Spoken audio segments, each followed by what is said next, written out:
ನಮಸ್ತೆ. ಒಂದ್ ವಾರದಿಂದ ವಾರ್ಡ್‌ರೋಬ್ ಕ್ಲೀನ್ ಮಾಡ್ಬೇಕು ಅಂತ ಅನ್ಕೊಳ್ತಾ ಇದ್ದೆ. ಆದ್ರೆ ಒಂದಲ್ಲ ಒಂದ್ ಕಾರಣಕ್ಕೆ ಅದು ಡಿಲೇ ಆಗ್ತಾನೆ ಇತ್ತು.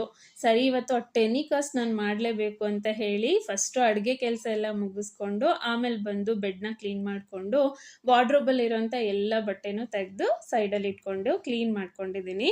ಅದಾದ್ಮೇಲೆ 1 ಕಪ್ ಟೀ ಕುಡಿತಾ ಎಲ್ಲ ಬಟ್ಟೆಗಳ್ನೂ ಮಡ್ಚಿಟ್ಕೊಂಡು, ಫಂಕ್ಷನ್ ವೇರ್ ಸೀರೆಗಳನ್ನ ಈ ರೀತಿ ಒಂದ್ ಸ್ಯಾರಿ ಬ್ಯಾಗ್‌ನಲ್ಲಿ ಹಾಕಿದ್ದೀನಿ. ನಾರ್ಮಲ್ ವೇರ್ ಸೀರೆಗಳನ್ನ ಈ ರೀತಿ ಹ್ಯಾಂಗರ್‌ಗೆ ಹಾಕಿ ಇಟ್ಟಿದ್ದೀನಿ.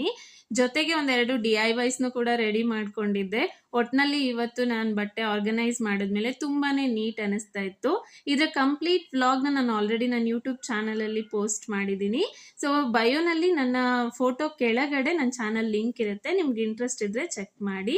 ಫೈನಲಿ 1 ವೀಕಿಂದ ಪೆಂಡಿಂಗ್ ಇದ್ದಿದ್ದ ಕೆಲಸ ಇವತ್ತು ಕಂಪ್ಲೀಟ್ ಆಯ್ತು. ಅನ್ಕೊಂಡಿರೋ ಕೆಲಸ ಈ ರೀತಿ ಕಂಪ್ಲೀಟ್ ಆದ್ರೆ ಎಷ್ಟು ಖುಷಿ ಆಗತ್ತೆ ಅಲ್ವಾ? ಸಿಗ್ತೀನಿ ಮತ್ತೊಂದು ವ್ಲಾಗಲ್ಲಿ. Thank you.